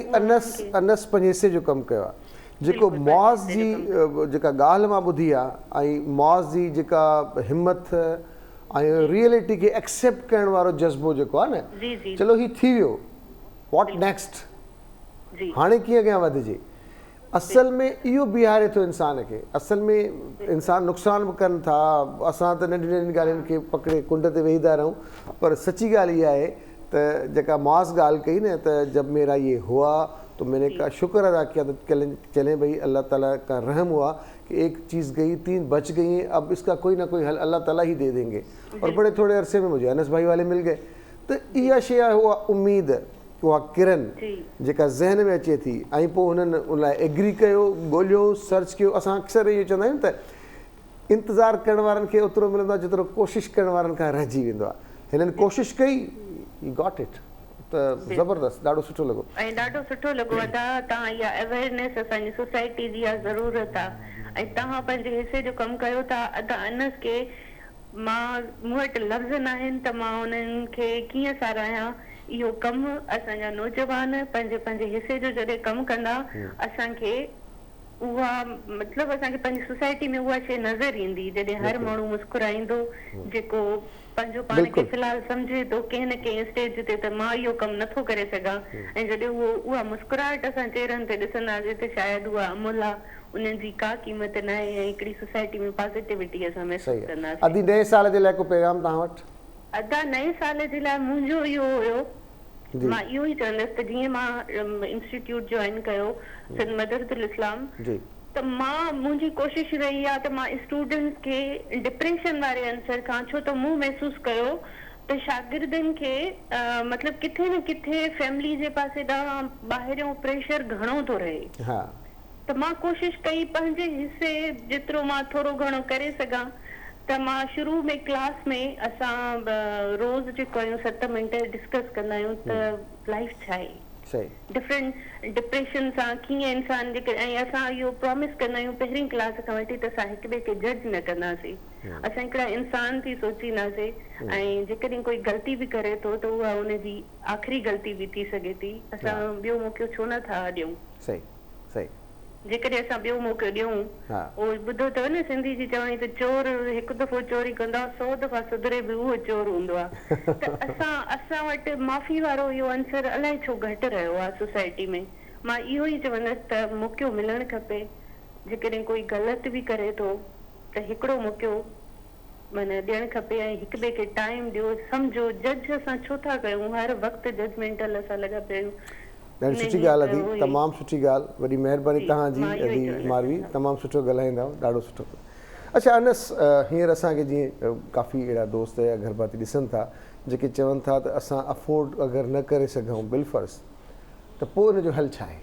सो हिन जो हल बिल्कुलु ईज़ी आहे। असां चो भला इहो सोशल कॉज़ आहे, असां उन्हनि खे उन्हनि जी मजबूरी सम्झूं था, त असां हिकिड़ी लिस्ट पाण वटि ठाहींदा आहियूं। हुन में हुनजो जेका NIC आहे, ऑक्यूपेशन आहे, जेको कमु कंदा आहिनि, हर शइ जेका डेटा खपे कहिड़ी बि NGO खे, असां उहा लिस्ट ठाहे करे डिफरेंट NGOs खे मोकिलींदा आहियूं। पोइ हुन फंड रेज़िंग करे हुनजो कमु थींदो आहे। अहिड़ो न आहे की असां वटि खोड़ सारा माण्हू आहिनि जेको फ्री में बि असां सां हणायो आहे। हुन जी जेकी डिटेल्स आहे असांखे उहो ॾेई छॾनि ऐं कुझु टाइम मां हुनजो कमु थी वेंदो आहे। सही। अच्छा, ही सिर्फ़ु तव्हां हींअर ॿांह ताईं कमु कयो था, हथ ताईं कमु कयो था? हा, असां लेग्स जेकी आहिनि उहा असां लॉन्च कंदासूं इंशाल्लाह इन मार्च, कमिंग मार्च। उन ते तव्हांजो कमु हले थो? हा, छो भला हिन में जेकी आर्म आहे हिकिड़ी त कॉम्प्लिकेटेड, ऑब्वियसली थोड़ी कॉम्प्लिकेटेड आहे आर्म, ऐं हुन सां गॾु असां वटि जेकी रिक्वेस्ट हुई उहा हुई की जंहिं वटि माना एल्बो जॉइंट कोन्हे जी, त हुन जे लाइ बि कुझु कयो। सही। त हुन जे लाइ असां रिसेंटली तक़रीबन असांखे 8 महीना थिया आहिनि, असां लॉन्च करे छॾियो आहे असांजो अबव एल्बो जेका आहिनि प्रोस्थेटिक आर्म्स। हुन में हुनजी एल्बो आहे, हुन में बि मोटर लॻल आहे, उहा हेठि मथे थींदी आहे, हर शइ हुन में थींदो आहे। त उहा असां लॉन्च कयो अथई। हाणे इन मार्च असां वटि लेग्स आहिनि, छो भला डायबिटी जे करे तव्हां हैरान थींदो, 40,000 लेग्स एम्पूटेट थींदियूं आहिनि पाकिस्तान में एवरी ईयर, जस्ट डायबिटी जे करे। ऐं हुननि सां गॾु एक्सीडेंट वारा त अलॻि आहिनि, त हुन जी ॾाढी माना ज़रूरत आहे पाकिस्तान में। त उहा असां इंशाल्लाह मार्च में इंशाल्लाह लॉन्च कंदासीं। अच्छा, हिन में छा मोटर लॻियल आहे, रिचार्ज कबी आहे या हा, हिन में बैटरी आहे, इहो चार्जेबल बैटरीज़ हूंदियूं आहिनि ऐं 2 ॾींहं तक़रीबन बैटरी तव्हां यूज़ करे सघो था। ऐं बाक़ी हिन में मोटर आहे अंदरि, ऐं बैटरी तव्हां कढी सघो था, पोइ हणी सघो था वापसि। 3 कलाक में चार्ज थी वेंदी आहे, पोइ 2 ॾींहं तव्हां यूज़ करे सघो था आराम सां। ग्रेट। या बैटरी तव्हां ई ठाही आहे? न, बैटरी कुझु शयूं अहिड़ियूं आहिनि जेको कॉम्प्लिकेटेड आहिनि ऐं हुन में तव्हांखे वॾी इंडस्ट्री ऐं टेस्टिंग खपे, त तव्हां कुझु शयूं इम्पोर्ट करे सघो था। फॉर एग्जांपल मोटर आहे, त मोटर असां जर्मनी मां इम्पोर्ट कंदा आहियूं, छो भला जर्मनी में बेस्ट मोटर्स हुतां ई ठहंदियूं आहिनि। पोइ हिन सां गॾु जेकी बैटरी आहे उहा बि असां चाइना खां घुराईंदा आहियूं, छो भला हिन में तव्हांखे ॾाढी सोफिस्टिकेटेड इंडस्ट्री खपे जेकी हिन खे ऑब्वियसली हिन जी क्वालिटी ते कंप्रोमाइज़ थींदो कोन्हे, छो भला असांजो जेको इंशाल्लाह इन फ्यूचर असांखे हिन खे एक्सपोर्ट करिणो आहे। सही। जो जेको असां एक्सपोर्ट कंदासूं हुनजी कॉस्ट ऑब्वियसली जेकी US में $10,000 आहे उहा ई हूंदी, पर पाकिस्तान या अहिड़ा जेका मुल्क आहिनि हुन में असां सब्सिडाइज़ करे कॉस्ट घटि कंदासूं, छो भला हुतां असां पैसा वठंदासूं ऐं हिते तो इहो सस्टेनेबल मॉडल असांखे ठाहिणो आहे बेसिकली। केतिरनि माण्हुनि जी टीम आहे तव्हां वटि कमु करण जे लाइ? हा, त असां वटि हाणे माशाल्लाह 20 माण्हू आहियूं असां, टोटल 20 एम्प्लॉइज़ आहिनि जेको हिन ते कमु कंदा आहिनि। तव्हां सभु कुझु ज़ेबिस्ट में सिखिया आहियो या इन खां पहिरीं तव्हां या ॿाहिरां पोइ आउटसोर्स कयो तव्हां? न, ज़ेबिस्ट में त हिकिड़ी जीअं बेसिक इंजीनियरिंग थींदी आहे हर यूनिवर्सिटी में, पोइ हुन खां अॻिते तव्हांखे पाण लर्न करिणो पवंदो आहे। त इहो जेको आहे असांजी सेल्फ लर्निंग ते ठातो आहे असां, माना हिकु माण्हू खे ॾिनो, पोइ हुन खां पुछा कयुमि की हाणे हिनखे छा चेंज करणु घुरिजे, त आहिस्ते आहिस्ते करे त असांखे तक़रीबन 6 साल खां मथे थी विया आहिनि। पोइ हाणे हिन स्टेज ते असां आया आहियूं की जेको असांजो प्रोडक्ट आहे इहो वाटर प्रूफ बि आहे, हिन सां गॾु ड्यूरेबल बि आहे, हिन सां माण्हू ट्रैक्टर बि हलाइनि था। त इहो जेकी रिसर्च आहे उहो तक़रीबन 6 साल असांखे थी विया आहिनि ऐं स्टिल असां इन प्रोसेस आहियूं। डेली हिन ते अपडेट ऐं डेली हिन ते रिसर्च थींदी आहे। इहे कुझु अहिड़ा इंसिडेंट्स ज़िंदगी में थींदा रहंदा आहिनि जंहिंमें इंसानु कंहिं वॾनि हादसनि खां त बची वेंदो आहे, पर को हादसा अहिड़ा हूंदा आहिनि जेके पंहिंजो असरु छॾे वेंदा आहिनि। जॾहिं मुआ सां ॻाल्हि ॿोल पई थी पई ब्रेक में या अनस भाउ सां, त मूंखे हेॾां हिकिड़ो त सेटिस्फिकेशन वारो जेको आंसर आहे ज़िंदगी में न, उहो ॾाढो इम्पॉर्टेंट थिए थो। ऐं अनस भाउ इहो ॿुधायो त असां साउथ एशिया में ॿियो केरु नथो ठाहे, असां ठाहियूं था ऐं हिन खे पूरो जज कयूं था त अहिड़े क़िस्म जा जेके प्रॉब्लम थियनि था। जीअं शुगर जी ॻाल्हि कई त 40,000 खां वधीक माण्हू थियनि था, त इहे शयूं हुनखे रीबिल्ड करणु, उन सां सपोर्ट ॾियणु वॾी ॻाल्हि आहे। एक दफ़ा फिर मैं मुआज़ भाई अभी ब्रेक के बाद जैसे आए हैं, तो आप इसको थोड़ा मैं आपसे गुजारिश करूँगा कि इसको आप ज़रा दिखाएं ताकि मैं कैमरामैन के अब ये आपने पानी खोला जी, हाँ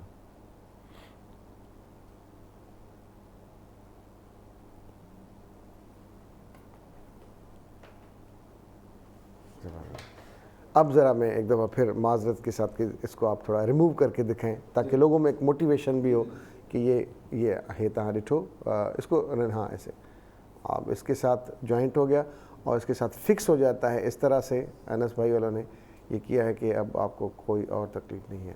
जब आप शेड नीचे करते होंगे तो फील नहीं होता होगा।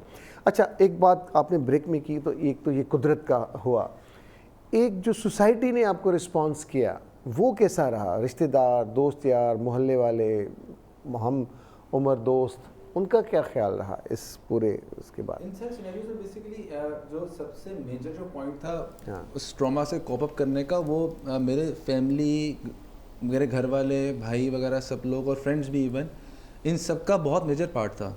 ठीक है, जो आपके अपने से, जो आपसे लिंक्ड लोग होते हैं वो बड़ा मैटर करते हैं इस चीज़ के अंदर कि वो आपको किस तरीके से देख रहे हैं। उससे ज़्यादा इंपॉर्टेंट ये होता है कि आप अपने आप को किस तरीके से देख रहे हैं। तो एक तो यही था कि अल्लाह का शुक्र है कि अपने आप को डाउन नहीं फील किया, उन्होंने भी फील नहीं होने दिया। लेकिन जब दुनिया में जब बंदा वापस आता है ना, ठीक है, कि मेरा अभी लाइक हम लोग बात कर रहे थे जैसे कि मेरी बैक बन रही थी 3 महीने, मुझे भी बेड रेस्ट था तकरीबन। तो मेरा भी यानी कि इस तरीके से सिनेरियो हुआ था कि मुझे भी नेचुरल हीलिंग की तरफ मेरा प्लान आउट हुआ कि वरना मेरे बैक पे 2 पॉइंट्स ऐसे थे जो बहुत ही ज़्यादा डीप थे करंट निकलने की वजह से। अच्छा। क्योंकि बहुत ज़्यादा बर्न था। तो वो डॉक्टर्स भी यही कहते उस वक्त, उन्होंने उसको नहीं छेड़ा। वो ये कहते हैं कि हम यहाँ से मास्क लेकर वहाँ पे फिलअप कर देंगे, उसको खुद पहले हील होने दें। तो फिर उस सिनेरियोज में लोग आके मिल रहे थे, आके बहुत ज़्यादा वो लाइक उनका ये होता था, वो आते थे सिंपैथेटिक वे में कि भाई ये क्या हो गया, बड़ा अफसोस। और मैं कहता भाई कुछ भी नहीं हुआ, बच गया अल्हम्दुलिल्लाह। ठीक है। लेकिन जब मैं दोबारा दुनिया में वापस आया तो मेरी जो सबसे पहला जो इंसिडेंट मेरे साथ हुआ था वो मेरे साथ हुआ एयरपोर्ट पे ही। कि मुझे जब लाहौर से कराची आना था तो मेरी मदर और मेरा भाई मेरे साथ थे। तो एयरपोर्ट में मेरी अनाउंसमेंट हुई कि इस लड़के का हाथ असली नहीं है, इसका हाथ चेक करें। लिटरली अनाउंसमेंट हुई लाहौर एयरपोर्ट पर। एक सिक्योरिटी एजेंट आए, उन्होंने आके सारा देखा कि हाथ असली नहीं है। अच्छा, मैंने उनको बताया जी ऐसे करंट लग गया था का। तो अब मेरे पास एक काले रंग का हाथ भी है, ब्लैक एक्स, जो मैंने आपको वेरिएंट बताया। ठीक है, मैं मेजरली ज़्यादा वो भी यूज़ कर रहा होता हूँ कि अब असली नहीं है तो नज़र आए। ठीक है, क्योंकि सोसाइटी का जो ओवरव्यू है ना, एक तो सिर्फ एक मैं हूँ, लेकिन मेरे जैसे और बहुत सारे लोग हैं। ठीक है, नज़रिया बदलने की ज़रूरत है, वो भी कम्युनिटी का पार्ट है। दुनिया में 15% लोग ऐसे हैं जो कि किसी ना किसी तरह की डिसेबिलिटी को फेस कर रहे हैं। 15% मतलब 1 बिलियन आबादी बनती है, 7 बिलियन टोटल है। 1 बिलियन लोग हैं जो कि किसी ना किसी तरह के डिफरेंट लेवल चैलेंज को फेस कर रहे हैं। ठीक है, तो भी आपकी कम्युनिटी का पार्ट ही है। उन्हें हम डिफरेंटली क्यों कहते हैं, उन्हें हम डिफरेंट कंसिडर क्यों करते हैं? ठीक है, वो अल्लाह ताला की तरफ से एक चीज़ हो गई, लेकिन हो सकता है उनमें कुछ आपसे बेहतर काबिलियत हो। बिल्कुल, तो वो नज़रिया बदलने की ज़रूरत है सोसाइटी का कि भाई कुछ नहीं होता।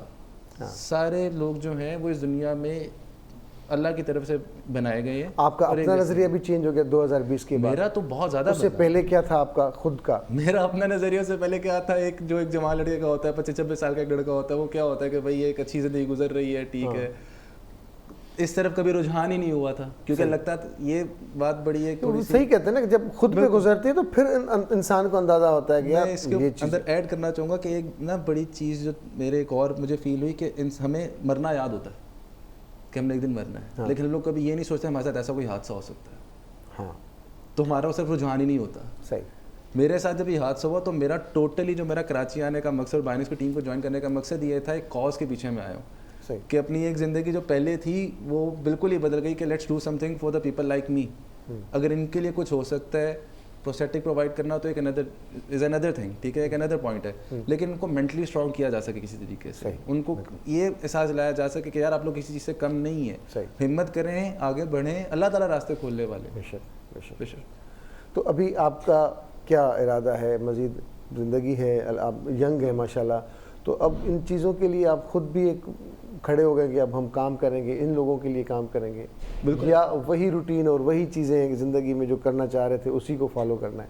बेसिकली एक शुरू से ही माइंड जो था ना वो थोड़ा सा आर्टिस्टिक भी था। चेंज, डिफरेंट चीज़ों को फेस फील करना और वो चेंज करना ना, वो बड़ा एक वो एडवेंचरस जिसको आप कहते हैं, ये चेंज सही है। मैं तो दूसरी तब्दीली समझा में डर गया।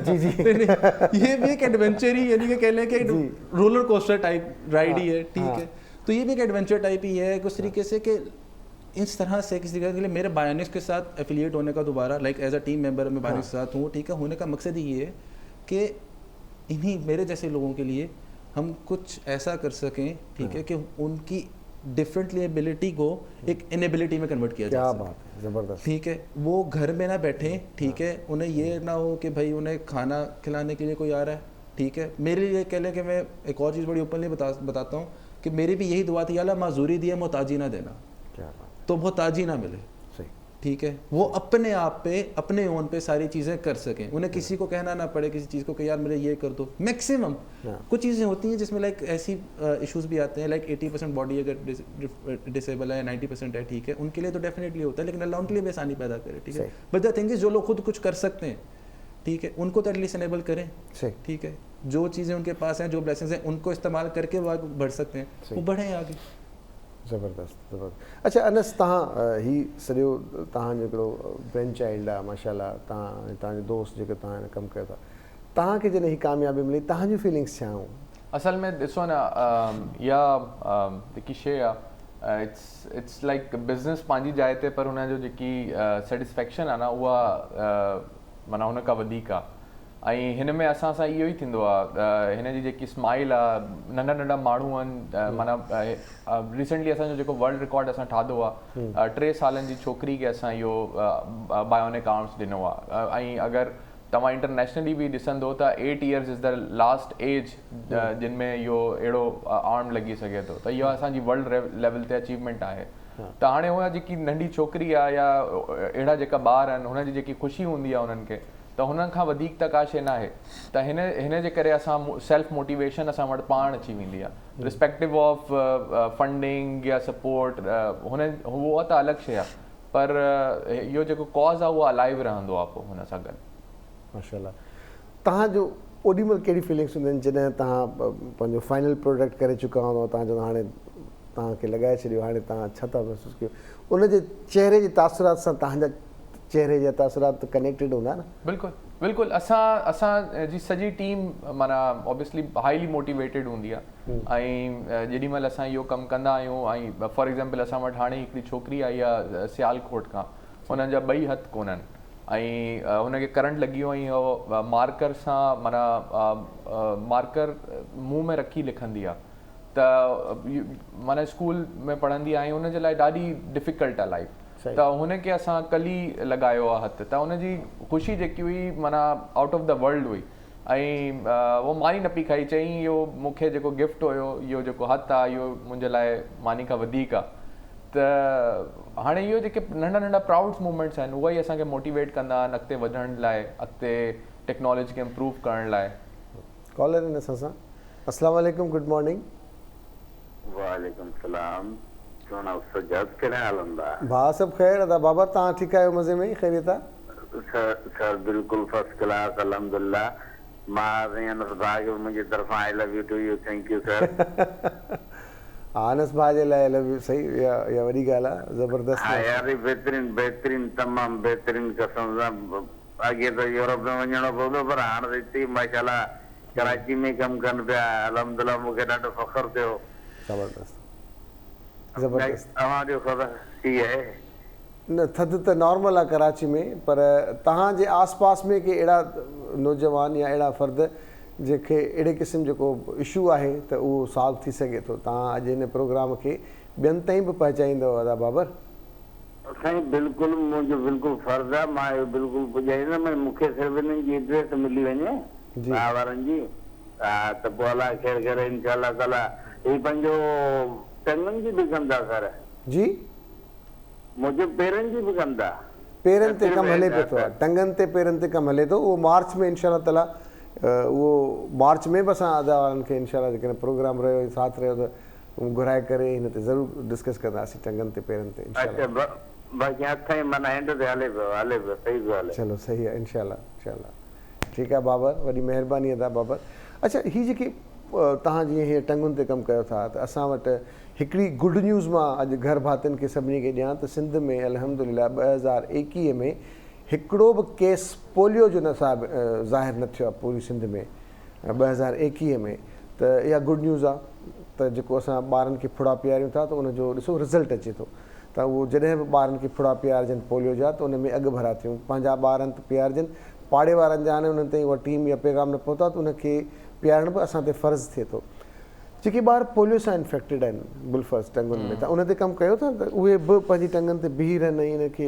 हाँ, हुन जे लाइ असां एक्चुअली स्ट्रोक पेशेंट्स या जेका माण्हू ओल्ड पेशेंट थी वेंदा आहिनि ऐं हुन जे करे हुन जा जेका मसल्स आहिनि उहे वीक थी वेंदा आहिनि, त हुन ते असां कमु कयूं पिया। हुन जे लाइ असां एक्ज़ोस्केलेटन ते वर्क कयूं था।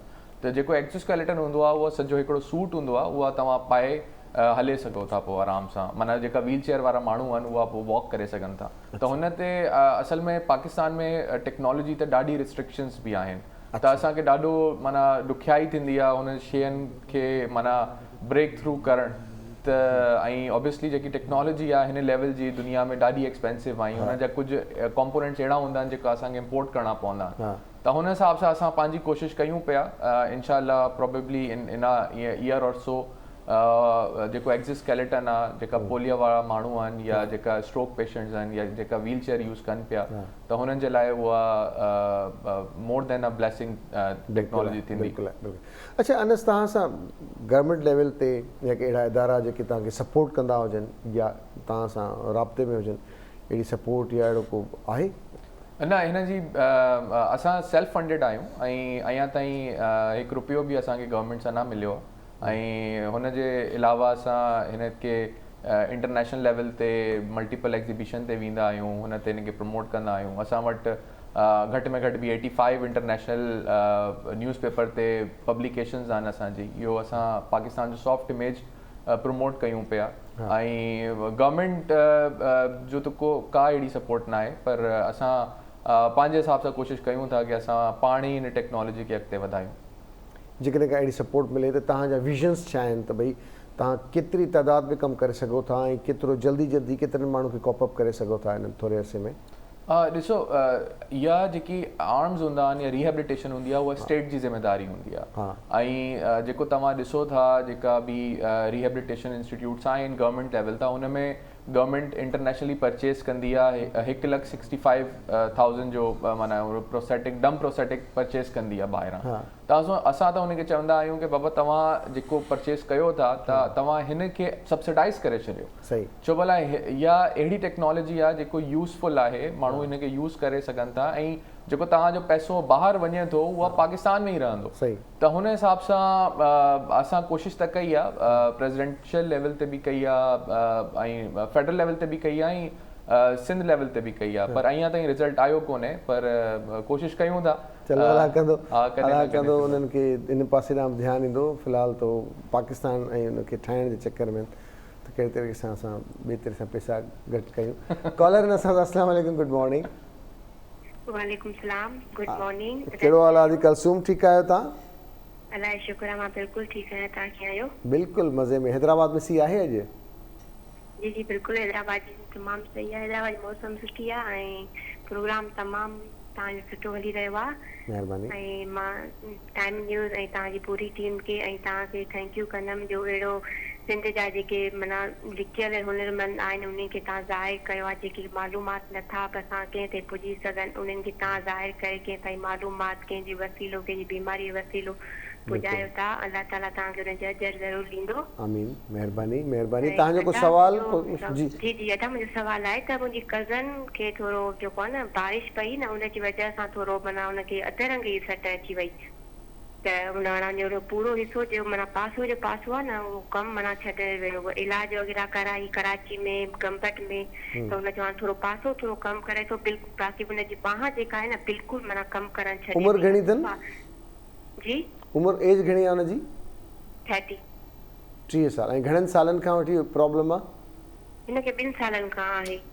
अच्छा, हूअ इन खां पहिरीं नॉर्मली अचानक झटको अची वियो? हुन खां बिल्कुलु नॉर्मली थोरो अधरंग जी सट अची वई न, त इन जी वजह सां हाणे ॿियो माना मसइलो हल थी वियो आहे, इलाज वग़ैरह करायो आहे, पर बांह जहिड़ी लॻी पई आहे सफ़ा काथो ख़राब बराब न आहे थी, पर जेको आहे न माना उन्हनि उहो ॾाढो सुठो सवाल आहे कलसूम। बिल्कुलु अहिड़ा मुंहिंजा वास्ते वारा बिल्कुलु ईअं अदा खे थोरो चवंदमि त असांखे थोरो ॿुधाए या अहिड़ो इन जो को मसइलो आहे त असांखे जीअं दवा वग़ैरह या को अहिड़ो मसइलो त असांखे कंसल्ट कनि त असां हुन सां राब्तो रखूं जीअं असां हुनखे ॾेखारे सघूं। ज़रूरु।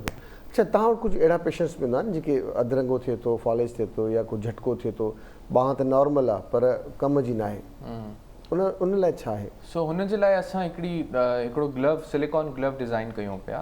हुन में वो ग्लव जीअं असां पाईंदा आहियूं उहे पाईंदो ऐं हुन में मोटर्स ग्लव्स जे अंदरां ई लॻल हूंदियूं ऐं हुन जो जेको सेंसर्स आहिनि पोइ पोयां माना तव्हांखे हिकिड़ो बेल्ट पाइणो पवंदो त हुन सां तव्हांखे थोरी ग्रिप ऐं थोरी माना हुन जो पावर अची वेंदी हुन ते असां कमु कयूं पिया प्रोबेबली इनशाला इन लाइक आफ्टर लेग्स असां हुनखे इनिशिएट कंदासीं सही पर उहो आहे असांजी पाइपलाइन में आहे छो भला खोड़ सारी रिक्वेस्ट असां ॾे आयूं आहिनि पर हू तव्हांजो टारगेट तव्हांखे अगरि सपोर्ट जी ज़रूरत पवे त बिलफर्ज़ अगरि ईअं जनरली पाण ॻाल्हायूं था त केतिरी सपोर्ट तव्हांखे दरकार आहे जंहिंमें तव्हां वाफ़र मिक़दार में शयूं ठाहे सघो था असल में तव्हां ॾिसो न इहा जेकी टेक्नोलॉजी आहे हिन में रिसर्च हूंदी आहे हिन में कॉन्स्टेंट तव्हांखे इम्प्रूवमेंट्स खपनि ऐं फॉर एग्ज़ाम्पल हाणे त असां वटि 20 माण्हुनि जी टीम आहे ऐं इहा टीम जेकी आहे 2 या 6 सालनि में हिकिड़ी शइ ठाही आहे ऐं उहा टीम अगरि 50 या 100 माण्हुनि जी हुजे त तव्हां आराम सां कैलकुलेट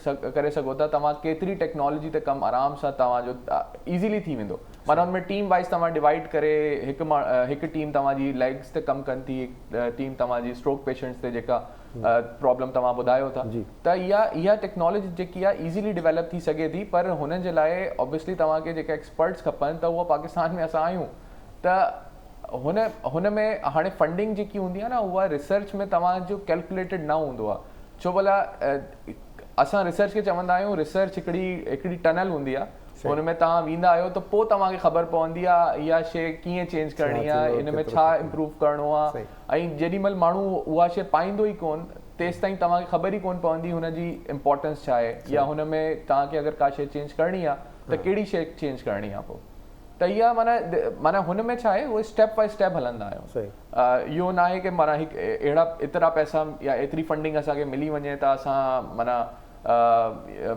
खोड़ सारियूं शइ करे सघूं था पर हिन में हिकिड़ो सिस्टम थियणु घुरिजे हिकिड़ो माना प्रॉपर चैनलाइज़ थियणु घुरिजे शयूं हुन में हर शइ रिपोर्टिंग थियणु घुरिजे की बाबा अगरि सिंध गवर्नमेंट या फेडरल गवर्नमेंट हिन खे प्रमोट करे थी त हुन जा जेका आउटकम्स आहिनि उहा छा आहिनि छो भला अगरि तव्हां ॾिसंदो त हिकिड़ो इदारो आहे NRC नेशनल रोबोटिक्स सेंटर त हुनखे माना बिलियन रुपीज़ में फंड थींदो आहे ऐं हुनजो बि टारगेट इहो ई आहे जेको हथ ठाहियूं लेग्स ठाहियूं या ड्रोन्स ठाहियूं पर हुनखे 5 साल खां मथे थी वियो आहे या कुझु कयो ई कोन्हे आउटपुट ई कोन्हे बिल्कुलु सही ॻाल्हि आहे बिल्कुलु वरी महिरबानी अनस छा पैगाम ॾींदो असांजे ॾिसण वारनि जे लाइ पैगाम इहो ई आहे माण्हू पंहिंजी तरफ़ां कोशिशि करे हर फील्ड में वधण जी कोशिशि करे ज़रूरी न आहे माना रिस्पॉन्सिबिलिटी जेकी तव्हां स्टार्ट में ॻाल्हि कई जेकी रिस्पॉन्सिबिलिटी हूंदी आहे उहा हर माण्हू पंहिंजे कम सां सिंसियर हुजे त तव्हांखे सपोर्ट जी ज़रूरत न आहे फॉर एग्ज़ाम्पल असांखे ॾिसो असां इंटरनेशनली ग्लोबली पाकिस्तान में हर शइ प्रमोट बि कयूं था माण्हुनि खे ॾियूं था बि फ्री में बि लॻायूं था विदाउट माना ज़ीरो सपोर्ट पर हिन हिसाब सां खोड़ सारा माण्हू आहिनि पंहिंजी फील्ड में अॻिते वधनि कमु कनि छो भला असांजी जेकी सिंध आहे उहा हुनजी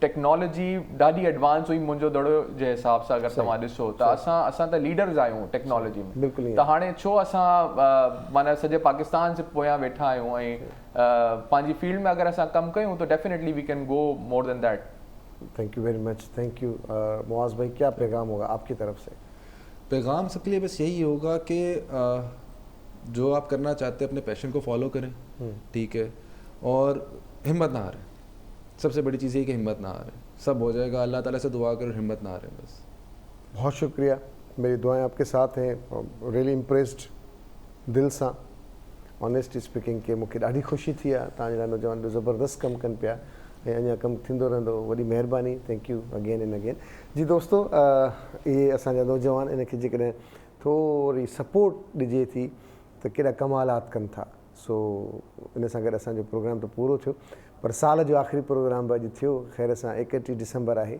ऐं दुआ आहे त जेको थियो सो थी वियो हाणे चङाई जी उमेदु आहे ऐं चङाई पाण खां शुरू कजे ऐं पाण चङाई करण खां शुरू कजे सिर्फ़ु एक्सपेक्ट कजे त मूंसां ई चङाई थिए इहो ग़ैर मुनासिबु आहे आउं शुरूआति कयां आउं चङाई करणु शुरू कंदसि त यकीनन मोटी मूंखे चङाई मिलंदी सुठी सोच सुठी लोच इंसान खे अॻियां वठी वेंदी आहे कंहिं ॿिए खे हथ ऐं ज़बान सां नुक़सानु न पहुचे इन खां वधीक बहितरीन शइ थी नथी सघे सो अलाह साईं सभिनी जा घर आबाद कंदो ज़हन कुशादा कंदो ऐं दिलनि में जी दर्द तकलीफ़ूं ॾुख ॾोरापा कावड़ रंज साड़ उहो ख़तमु कंदो, प्यार मुहबत ऐं भाईचारो पैदा कंदो।